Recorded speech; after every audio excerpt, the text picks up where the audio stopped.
Hey everybody, welcome to the Devlog. This is LG Dragon, the lead artist and co-owner of Nona Collective.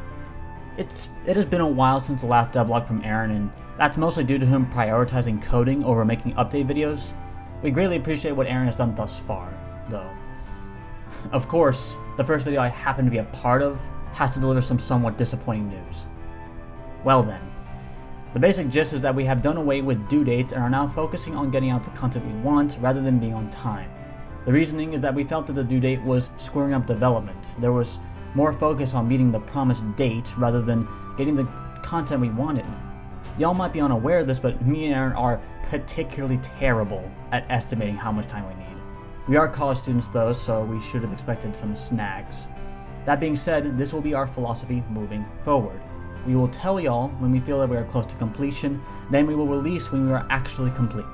This way we can have the freedom of going at our own pace rather than rushing things that need fine details. I hope y'all understand that this decision was quite a difficult one to make. But we discussed it, we argued over it, and this is the best possible outcome. Sorry for any inconvenience this may have caused or any disappointment that has arisen from this choice. What we can promise, though, is that we will have a much more substantial game for first release and future releases with this philosophy. Yeah, I think that wraps up my segment. I'll hand it off to Aaron to discuss some of the interesting stuff we've been working on. I hope y'all are excited. Since the demo, I've been working heavily on a lot of foundation systems for characters and random generation. For example, here's a demonstration of our plains map. I programmed this one to get more crazy as it goes along, just to kind of demonstrate the power of it. I've also been working on item drops, so here's, for instance, a speed power-up and like a jump power-up, stuff like that. And another exciting thing is tertiary moves. So for instance, here's Neutral's tertiary. He shoots a little blob forward and that can attach to walls and he can teleport. You can also stick it to enemies if you land it, which does a good amount of damage to whoever you attach it to. Here's Earth's tertiary. It's like a little wall. Well, it's not textured yet, but you can kind of get the general idea. It's one of the few moves that has a heavy knockback, which means people kind of bounce around and you have to do a little get-up animation if you hit the floor before you're able to recover.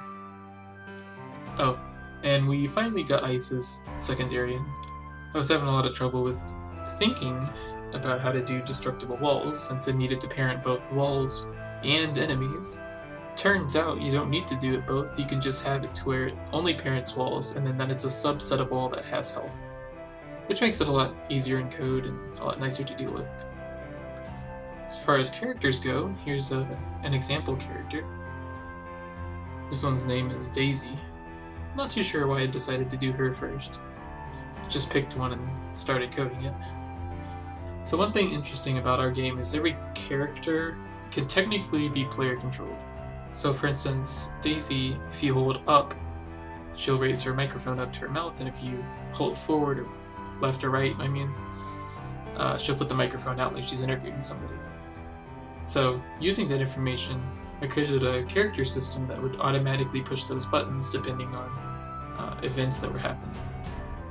For instance, if any player is on the left side of Daisy, she would hold the microphone up like she's doing a report on the player. And if the player gets near, she'll hold it forward like she's letting the player talk or something. The thing that I'm really excited about in this regard is you can create the character and you can create these triggers.